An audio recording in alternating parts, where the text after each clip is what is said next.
আজ আসুন আমরা উপদেশের এই শিরোনামের দ্বারা ঈশ্বরের বাক্য ভাগ করব। সারা জগতে জেরুসালেমের মহিমা চমকাও। 하나님 말씀 살펴보는 시간을 갖도록 하겠습니다. 여러분 ভাই ও বোনেরা, যখন স্বর্গে যাব আমরা কি ঈশ্বরের সাথে দেখা করব না? 그렇다면 ঈশ্বর যার সাথে আমরা স্বর্গে মিলিত হব, তিনি শুধু পিতা ঈশ্বর নন, কিন্তু অবশ্যই মাতা ঈশ্বরও। 반드시 만나게 됩니다. 또 뿐만 아니라 আমরা কি এলিও, ইলিশায়ও, মলকিসেদক, অব্রাহাম, নোহ, 아브라함, জাকব, ইসাহাক এবং সমস্ত বিশ্বাসের পূর্বপুরুষদের সাথে দেখা করব না? 그러나 이제 কিন্তু আমাদের দুষ্ট শত্রু দিয়াবল সারা জগতে মিথ্যা শিক্ষা ছড়ায়। 또 따르지 এই 못하기 বলেছে 위해서 하늘나라에 স্বর্গে শুধু পিতা ঈশ্বর আছেন। 아버지 하나님만 존재한다라는 이런 이제 잘못된 가르침을 온 세계에 다 퍼뜨려 놓고 있습니다. 그러다 এই 보니 পরিস্থিতির ক্ষেত্রে যেসায় 60 অধ্যায়ে ভবিষ্যৎবাণী আছে, কেননা দেখো অন্ধকার পৃথিবীকে ঘোর তিমির জাতিগণকে আচ্ছন্ন করিতেছে। 져 있더라. 이렇게 이제 지금 표현하고 있습니다.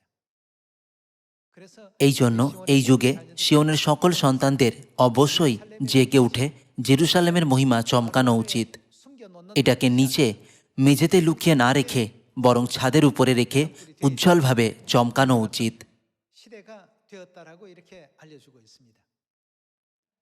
শয়তানের ক্ষেত্রে 창세기 আদিপুস্তক 3 অধ্যায় 15 পদ বলে, 여자와 원수 আর আমি তোমাতে ও নারীতে এবং তোমার বংশে ও তাহার বংশে পরস্পর শত্রুতা জন্মাইব। 이렇게 এই ভবিষ্যৎবাণী অনুসারে জগতের শেষ দিন পর্যন্ত দুষ্ট বিরোধীদের অস্তিত্ব থাকবে। 그렇다면 এই বিরোধীরা দুষ্ট কথার দ্বারা মাতা ঈশ্বরের সত্যের বিরুদ্ধে কথা বলবে এবং মাতার লক্ষ্য ও কাজে বাধা দেওয়ার চেষ্টা করবে। 모든 사역을 방해하려 들게 될 것입니다. কিন্তু 요한계시 প্রকাশিত বাক্য 12 অধ্যায়ে লেখা স্ত্রীর শেষ সন্তানরা অবশ্যই জেরুসালেমের প্রাচীরের পাহারাদার হবে, 비장의 예언과 같이 যতক্ষণ না তিনি পৃথিবীতে প্রশংসা ও মহিমা পান, ঠিক যেমন যিশায় 62 অধ্যায়ে ভবিষ্যৎবাণী আছে। 예루살렘 성벽에 파수꾼들처럼 그렇게 해야만 된다라고 성경은 알려주고 있습니다. 오늘날 এখনকার দিনে 어머니 하나님에 대한 যেহেতু আমরা মাতা ঈশ্বরের সত্য প্রচার করি 보니까 এবং সারা জগতে তার মহিমা ছড়িয়ে দিই, 부인하려고 অনেক লোকেরা মাতা ঈশ্বরের বিষয়ে শিক্ষা অস্বীকার করার চেষ্টা করে। 문제에 대해서 반드시 তা সত্ত্বেও বাইবেল স্পষ্ট শিক্ষা দেয় যে আমাদের মাতা ঈশ্বরের অস্তিত্বে বিশ্বাস করা দরকার এবং যে তিনি আমাদের উদ্ধার দেওয়ার জন্য পৃথিবীতে এসেছেন। 또 알려주고 있습니다. 창세기에 আদিপুস্তকে আদম ও হবার কাহিনী আমাদের শিক্ষা দেয় যে হবা জীবিত সকলের মাতা হবে। 자들의 어머니가 반드시 되어야 된다. 이렇게도 알려주셨고 요한계시 তার সাথে 19장에 প্রকাশিত বাক্য 19 অধ্যায় আমাদের শিক্ষা দেয় যে মেষশাবকের ভার্যা নিশ্চিতভাবে আছেন। 또 알려주셨고 প্রকাশিত বাক্য কি ভবিষ্যৎবাণী করে না যে সমস্ত মানব জাতি এই একই কোণে মেষশাবকের ভার্যার দ্বারা জীবন জল পাবে? 있지 않습니까? 그러나 이 কিন্তু শয়তান লোকেদের এই সত্য বুঝতে বাধা দেয়। সে মাতা ঈশ্বরের বিষয়ে সত্য ঢেকে দিচ্ছে যাতে লোকেরা এটা সঠিকভাবে দেখতে না পারে। 자, 그렇다면 আজ 오늘 আসুন বাইবেলের দ্বারা আমরা এই প্রশ্নের উত্তর নিশ্চিত করি। 찾아보시면서 যখন স্বর্গে যাব তখন কি আমরা পিতা ঈশ্বর ও মাতা ঈশ্বর উভয়কেই দেখতে পাবো? 하나님도 뵐 수 있을까? 이 একবার এই প্রশ্নের উত্তর খুঁজে পেলে সমস্ত মিথ্যা চার্চ ও সত্য চার্চের মধ্যে সম্পূর্ণভাবে পার্থক্য করা খুবই সহজ হবে। 가려집니다. 그럼 우리 শুধু তাই নয়, 천국 갈 수 있는 আমরা এই প্রশ্নের উত্তরও খুঁজে পাবো যে 이 আমরা কি সত্য চার্চে আছি 확신할 수 있는 যা আমাদের 부분이라고 볼 수. স্বর্গে পরিচালিত করে। 창세기 1장 আসুন আদিপুস্তক 1 অধ্যায় 26 পদ দেখি। 하나님 পরে ঈশ্বর কহিলেন, আমরা আমাদের প্রতিমূর্তিতে আমাদের সাদৃশ্যে মনুষ্য নির্মাণ করি, আর তাহারা সমুদ্রের মৎস্যদের উপরে, আকাশের পক্ষীদের উপরে, পশুগণের উপরে ও সমস্ত পৃথিবীর উপরে ও ভূমিতে গমনশীল যাবতীয় সরীসৃপের উপরে কর্তৃত্ব করুক। 하자 하시고라고 했습니다. 하나님께서 ঈশ্বর মানব জাতিকে এবং পৃথিবীর সমস্ত কিছু 우주와 এবং সমগ্র ব্রহ্মাণ্ড সৃষ্টি করেছেন। 근데 যখন ঈশ্বর মানুষ সৃষ্টি করেছিলেন, ঈশ্বর বলেছিলেন আমরা মনুষ্য নির্মাণ করি, যার মানে হলো আমরা আমাদের প্রতিমূর্তিতে আমাদের সাদৃশ্যে মানুষ সৃষ্টি করি। 만들자. 즉 사람을 창조하자라고 되어 있지 않습니까? 우리가라고 যেহেতু ঈশ্বর বলেছিলেন আমরা, 하나님이다라는 뜻 아니겠습니까? তাহলে কিভাবে ঈশ্বর এক বচন হতে পারেন? 만들자라고 하신 এখানে ঈশ্বর বলেছেন আমরা মানুষ নির্মাণ করি। যেহেতু তারা বলেছিলেন আমরা, 인생들은 তাই তারা কি ঈশ্বরেরা নন যারা সমস্ত মানবজাতি সৃষ্টি করেছেন, তাদের জীবনের শ্বাস দিয়েছিলেন এবং তাদের জীবন্ত প্রাণী হিসাবে পৃথিবীতে জীবনযাপন করতে অনুমতি দিয়েছেন? 그렇다면 ঈশ্বর আরও বলেছেন আমরা আমাদের প্রতিমূর্তিতে মানুষ নির্মাণ করি। 우리 인류 인생은 তাহলে আসুন খুঁজে দেখি মনুষ্য জাতির কতগুলি স্বরূপ আছে। 보도록 합시다.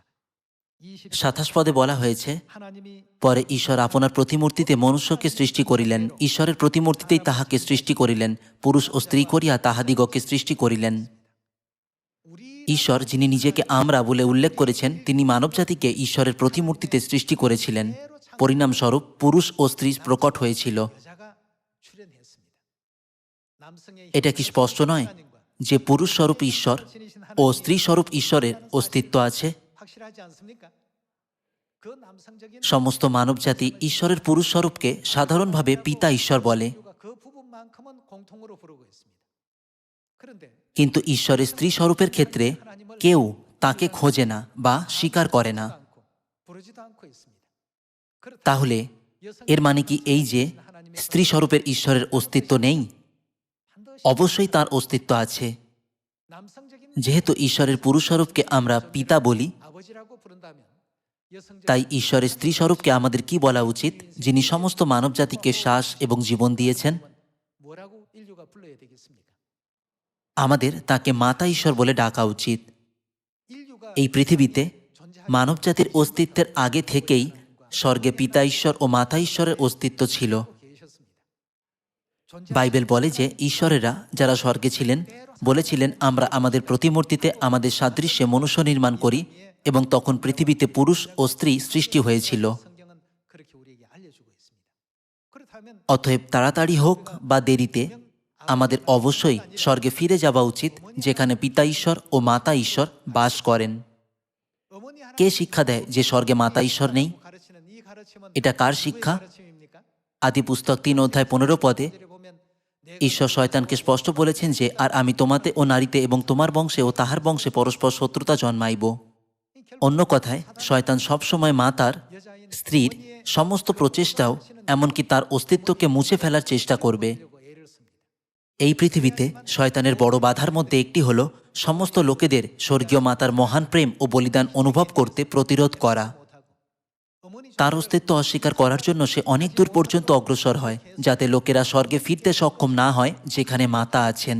하는 것이 사단의 이 세상에서 하는 활동 중에 가장 큰 활동이라고 볼 수 있습니다. শয়তান লোকেদের ঈশ্বরের ব্যবস্থা, 하나님의 নিয়ম ও বিধি পালন করতে বাধা দেয়, 지키지 못하게 যাতে তারা স্বর্গীয় মাতার অস্তিত্ব বুঝতে না পারে। 존재도 자녀들이 এরকম করে সে লোকেদের তার বিরুদ্ধে দাঁড় করায়, যাতে তারা তাকে বিশ্বাস না করে। 하는 이와 같은 일을 하기 때문에 하나님께서는 সেই জন্যই ঈশ্বর যিশায় 62 অধ্যায়ে ভবিষ্যৎবাণী দ্বারা বলেছেন, 예루살렘 সারা পৃথিবীতে জেরুসালেমকে প্রশংসা ও মহিমার পাত্র করো। 받도록끔 하라 말이죠. 어머니의 존재를 এর মানে কি এই নয় যে আমাদের সারা জগৎকে স্বর্গীয় মাতার অস্তিত্ব জানানো এবং তার শিক্ষা তাদের পালন করানো উচিত? 그렇게 하게 될 때 যখন এটা হয়, অন্ধকার জগৎ উজ্জ্বল জ্যোতির জগতে পরিণত হবে 변화되게 될 것이고 এবং লোকেরা ভালো ও মন্দের মধ্যে পার্থক্য করতে পারবে। 또 অবশেষে 악에는 따르지 않는 স্বর্গীয় সন্তানরা যারা দুষ্টতা পালন করে না কিন্তু ধার্মিকতার মধ্যে বসতি করে, তারা জন্ম নেবে। ঈশ্বর দৃঢ়ভাবে জেরুসালেমকে স্থাপন করবেন, যাতে পৃথিবীর সমস্ত জাতি তাঁকে চিনতে পারে। 세워주시고 তিনি সিওনে ঈশ্বরের সমস্ত সন্তানদের একত্র করবেন, যেখানে শেষ সত্য আছে, এবং তাদের জেরুসালেমের প্রতি আকাঙ্ক্ষার মন দেবেন, যাতে তারা সিওনে তার সাথে আনন্দ ও খুশি ভাগ করতে পারে। 불러 인도하시는 것입니다.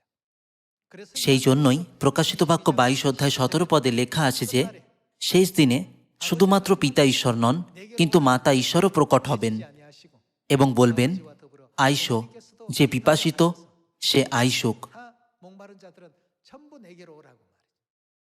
아버지 하나님 পিতা ঈশ্বর এবং মাতা ঈশ্বর আছেন। সমস্ত মানবজাতিকে এটা জানানোর জন্য ঈশ্বর পৃথিবীতে স্বর্গের জিনিসের যা হলো আসল ছায়া ও দৃষ্টান্ত সৃষ্টি করেছেন। বাইবেল অনবরত জোর দিতেই থাকে, কিন্তু লোকেরা এটা অনুভব করতে ব্যর্থ হয়। 여러 가지 যখন শয়তান বিভিন্ন প্রতারণামূলক কথা এবং মিথ্যা প্রমাণের দ্বারা লোকেদের ভ্রান্ত করে, 증거물이라고 하면서 드러내놓고 하면 এমন লোকেরা আছে যারা মিথ্যার কারণে নড়ে যায় এবং উদ্ধার থেকে দূরে চলে যায়, যা সহজেই পাওয়া যায়নি। এটা সত্যি হৃদয় ভঙ্গকারী। 놓쳐버리는 이런 안타까운 사람들도 없잖아 나올 수가 있는 것입니다. 이 땅에 뭐 여러분 এই পৃথিবীতে আপনারা কি সত্যি কোনো কিছুর আশা করতে পারেন? শুধু এই করোনা ভাইরাসের কারণে এই পর্যন্ত 1,10,00,000-এর বেশি লোক মারা গেছে। এই বিষয়ে আমাদের মনোযোগ দিয়ে চিন্তা করা উচিত।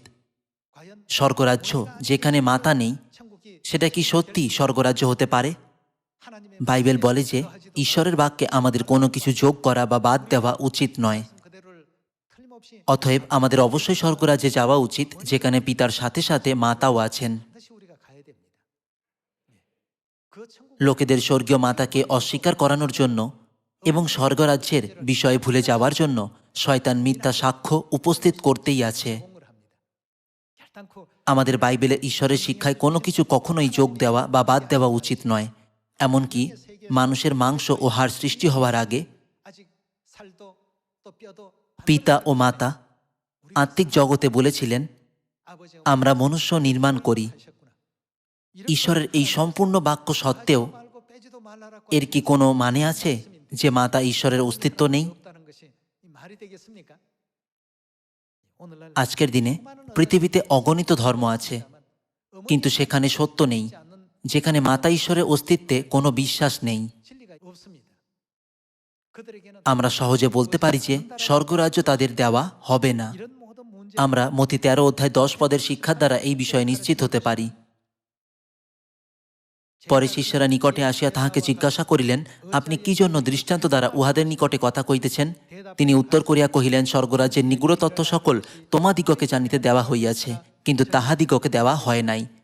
কেননা যাহার আছে তাহাকে দেওয়া যাইবে ও তাহার বাহুল্য হইবে, কিন্তু যাহার নাই তাহার যাহা আছে তাহাও তাহার নিকট হইতে লওয়া যাইবে।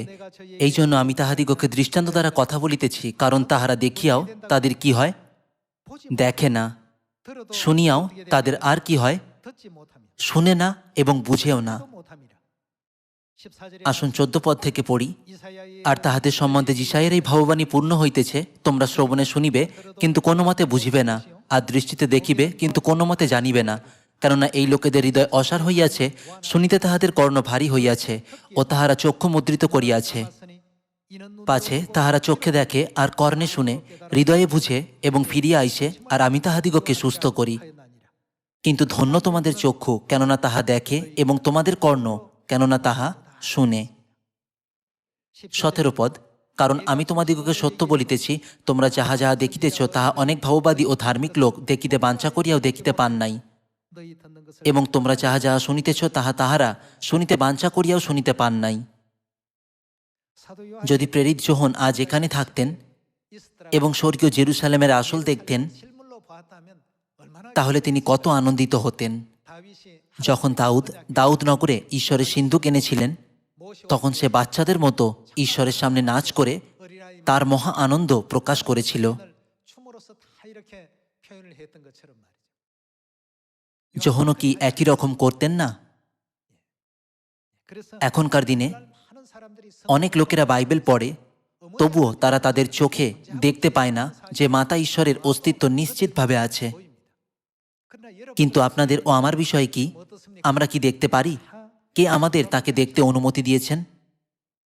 যিশু বলেছিলেন, কেহই আমার নিকটে আসিতে পারে না যদি পিতা হইতে তাহাকে ক্ষমতা দত্ত না হয়। শুধু এই সত্যের জন্য যে আমরা স্বর্গীয় মাতার কাছে আসার আশীর্বাদ পেয়েছি, আমরা কত ধন্য।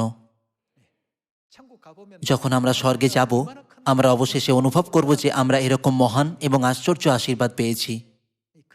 আসুন আমরা সেই সময় আসা পর্যন্ত আর একটু সহ্য করি। এই জন্য আমাদের ধৈর্য দরকার। যেহেতু এখন প্রায় 10 মাস ধরে করোনা ভাইরাসের মহামারী চলছে, যে লোকেরা ঈশ্বরকে বিশ্বাস করে না তারা বলে, আমি হতাশা অনুভব করি, আমার জীবন একেবারেই মজার বিষয় নয়। কেউ কেউ বলে, হয়তো সেই শেষ দিন, বিচারের দিন, যার বিষয়ে অনেক চার্চ বলে, সেটা সত্যিই আসছে। লোকেরা এরকমভাবে বিভিন্ন মন্তব্য করছে। এগুলি সেই সমস্ত বিষয় যা জগতের লোকেরা বলছে, কিন্তু আমাদের বিষয় কি? আমাদের ভবিষ্যৎ কি সত্যি আশা করার যোগ্য চমৎকার জগৎ নয়? আমাদের এই বিশ্বাস দেওয়ার জন্য আমরা আরও একবার স্বর্গীয় পিতা ও মাতাকে ধন্যবাদ না দিয়ে পারি না। 다시 한번 감사드리지 않을 수가 없습니다. 예.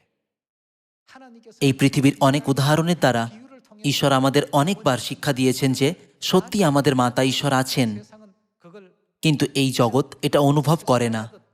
তারা এই শিক্ষায় মনোযোগ দিতে বা বুঝতে 인지하지 못하고 ব্যর্থ হয়। 넘어가고 있습니다. 자, আসুন প্রকাশিত বাক্য 4 অধ্যায় দেখার দ্বারা দেখি যে ঈশ্বর আমাদের কোন ধরনের ইঙ্গিত দিয়েছেন। 한번 읽어봅시다. 요한 প্রকাশিত বাক্য 4 অধ্যায়ের 10 পদে লেখা আছে,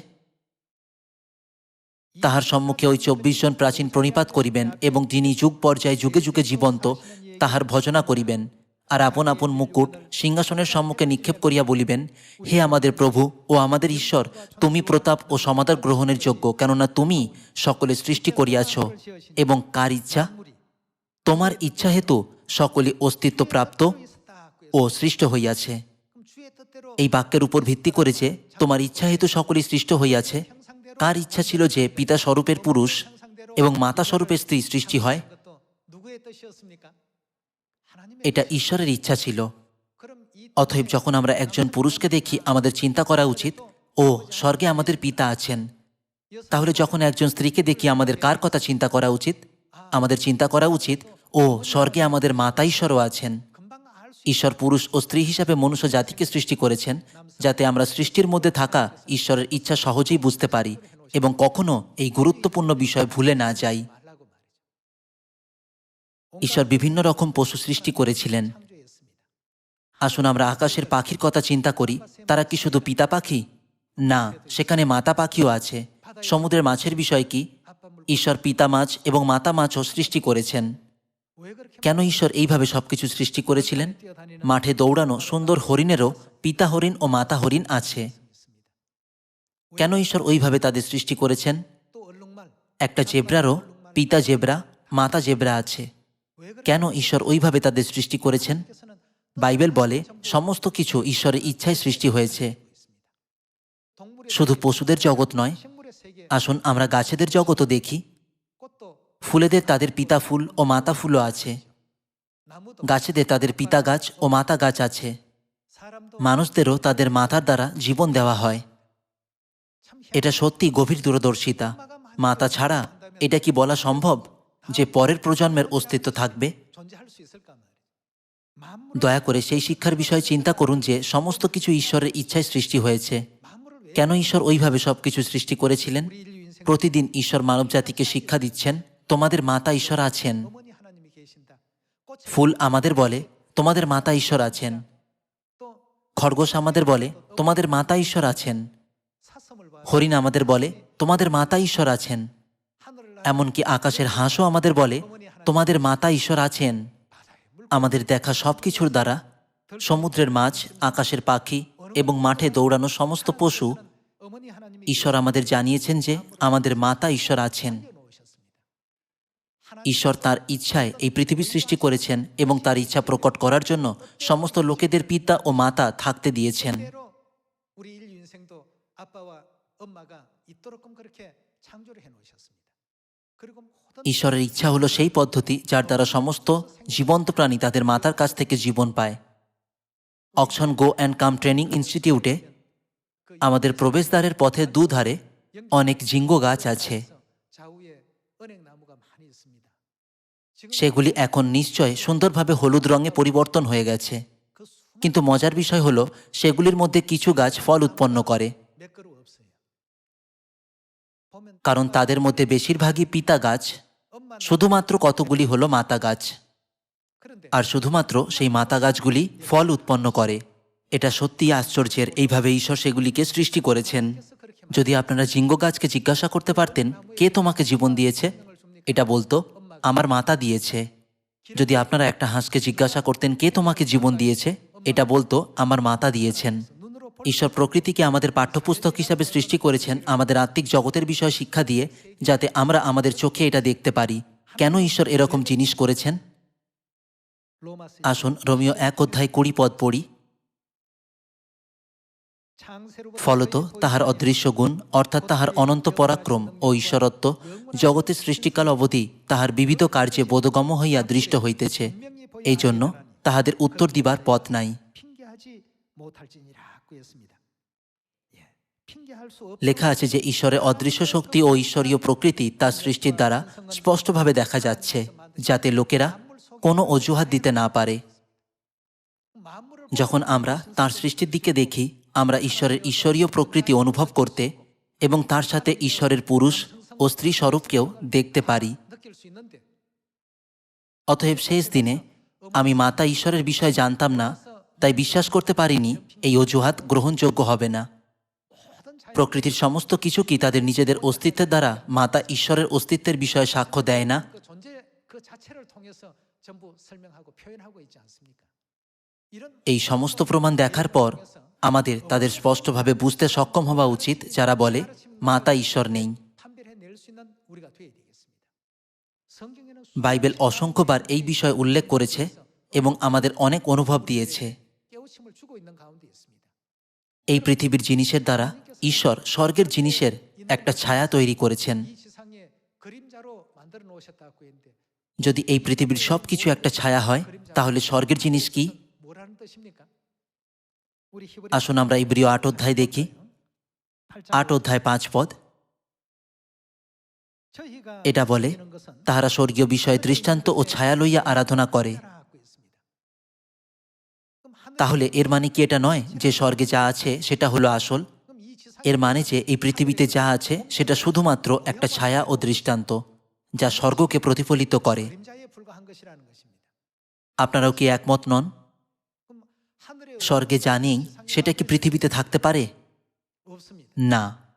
তাহলে যেভাবে স্বর্গে পিতা আছেন, যিনি হলেন আসল, সেভাবে পৃথিবীতেও তার ছায়া হিসাবে পিতার অস্তিত্ব থাকতে হবে। 그림자가 보인다. এইভাবে যদি আমরা পৃথিবীতে মাতাদের দেখতে পাই যারা হলেন ছায়া, তাহলে স্বর্গে অবশ্যই কার অস্তিত্ব থাকতে হবে? 실체인 সেখানে অবশ্যই মাতা ঈশ্বরকে আসলকে থাকতে হবে। সেই জন্যই এই পৃথিবীতে মাতার অস্তিত্ব ছায়া হিসাবে তাদের আসলকে দেখায়। 존재할 수가 있게 되는 것입니다. 형제 ভাই ও বোনেদের ক্ষেত্রেও একই সত্য। 형제 자매 যেভাবে এই পৃথিবীর পরিবারে ভাই ও বোনেরা আছে, সেভাবে স্বর্গে আত্মিক জগতে অবশ্যই ভাই ও বোনেরা আছে। এখন আসুন আমরা নিশ্চিত করি যে এই পৃথিবীতে যা আছে সেগুলি সত্যি স্বর্গের জিনিসের দৃষ্টান্ত ও ছায়া। 마태복음 6장 মতি 6 অধ্যায় 8 পদে লেখা আছে, 그러므로 অতএব 저희를 본받지 말라. তোমরা তাহাদের মতো হইও না, কেননা তোমাদের কি কি প্রয়োজন তাহা যাচনা করিবার পূর্বে তোমাদের পিতা জানেন। 그러므로 너희는 অতএব তোমরা এই মতো প্রার্থনা করিও, হে আমাদের, তিনি কে? 우리 아버지 আমাদের স্বর্গস্থ পিত। 하늘에 যেহেতু স্বর্গে আমাদের পিতা আছেন, এই পৃথিবীতেও লোকেরা আছে যারা পিতার ভূমিকা পালন করে। 그런 어떤 존재들이 분명히 있습니다. 실물이 আসল ছাড়া কি ছায়া থাকতে পারে? 존재할 수 있나요?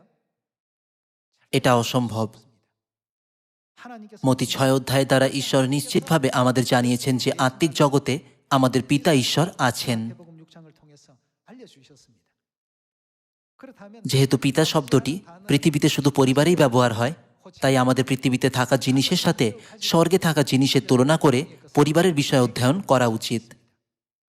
당연히 নিঃসন্দেহে পিতা শব্দটি সেই পুরুষকে বোঝায় যার সন্তান আছে। 용어라고 볼 수 있겠습니다.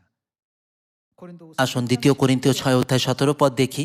এখানে ঈশ্বর বলেছেন, অতএব তোমরা তাহাদের মধ্য হইতে বাহির হইয়া আইসো ও পৃথক হও, ইহা প্রভু কহিতেছেন, 정한 것을 এবং অসুচি বস্তু স্পর্শ করিও না, তাহাতে আমি তোমাদিগকে গ্রহণ করিব এবং তোমাদের পিতা হইব। 하나님께서 지금 이렇게 말씀하고 계십니다.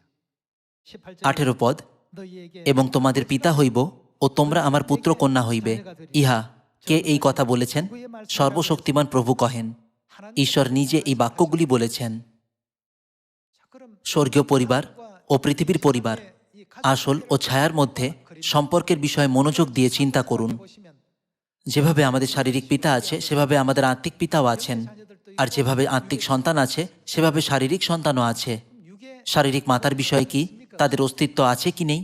অবশ্যই তাদের অস্তিত্ব আছে। 있으니까 আমরা কি আদি পুস্তক 1 অধ্যায়ে ঈশ্বরকে এই বলে মানুষ সৃষ্টি করতে দেখিনি, আমরা আমাদের প্রতিমূর্তিতে মানুষ নির্মাণ করি এবং পুরুষ ও স্ত্রী সৃষ্টি হয়েছিল? 상이 나왔더라고 되어 있지 않습니까?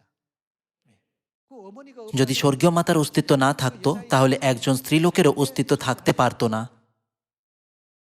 하늘나라에 স্বর্গে আমাদের স্বর্গীয় মাতা আমাদের আত্মার জন্ম দিয়েছিলেন এবং আত্মিক জগতে আমাদের স্বর্গদূত থাকার সময় থেকে আজকের দিন পর্যন্ত তিনি নিজেকে বলিদান করছেন, 영의 하늘어머니 오늘날 যে কারণে ঈশ্বর এই পৃথিবীতে মাতাদের তাদের সন্তানদের প্রতি বিশেষ প্রেম থাকতে দিয়েছেন। তা হলো আমাদের স্বর্গীয় মাতার প্রেম বুঝতে সাহায্য করার জন্য। 깨닫게 하기 위한 এর দ্বারা আমাদেরকে ঈশ্বরের দূরদর্শিতা অনুভব করা উচিত নয়।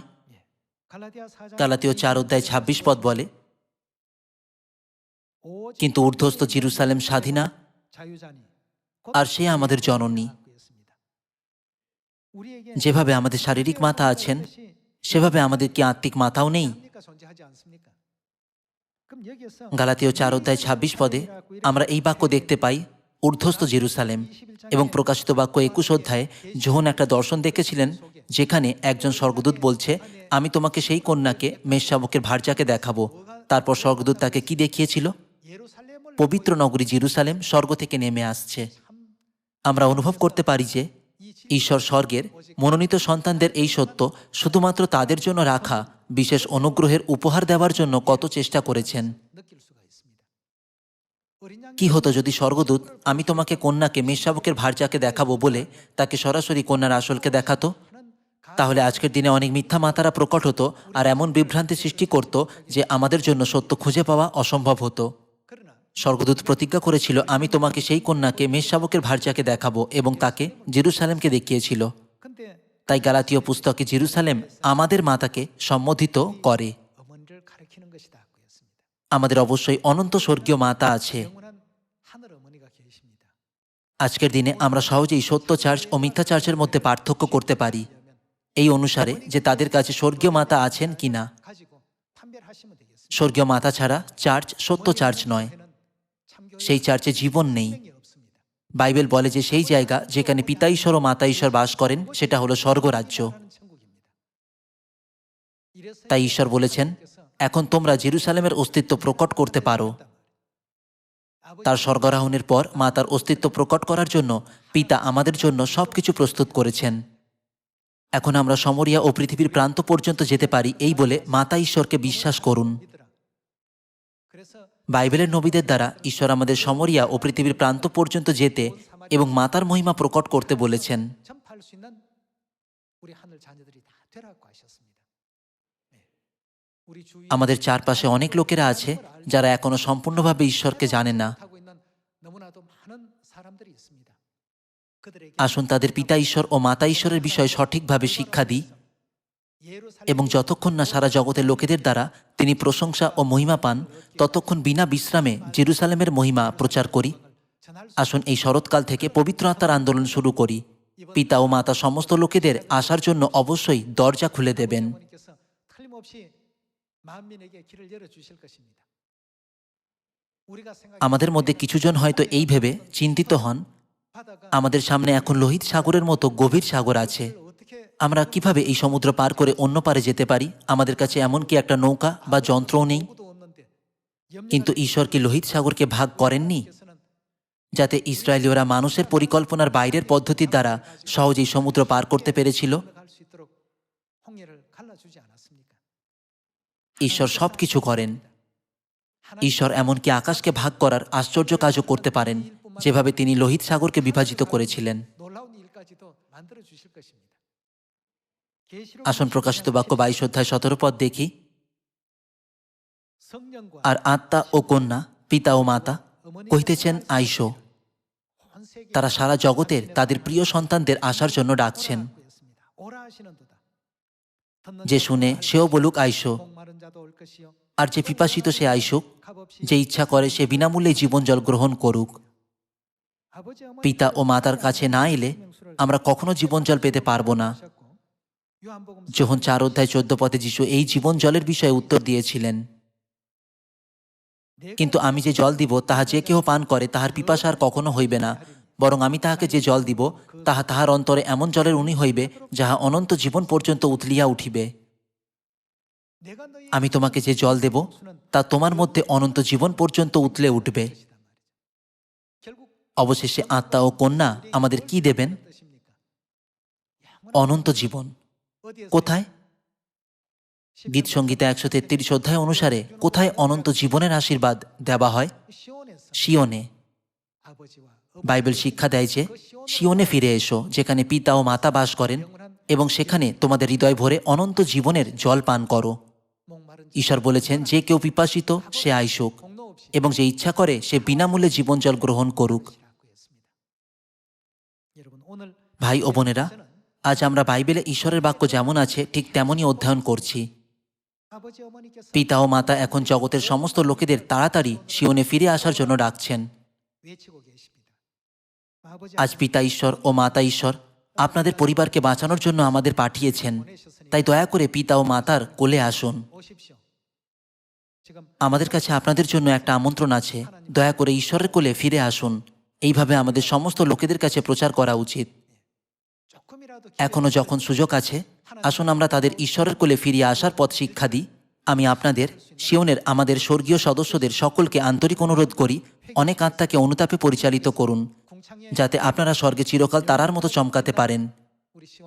এর দ্বারা আমি আজকের উপদেশ সমাপ্ত করি। অনেক ধন্যবাদ।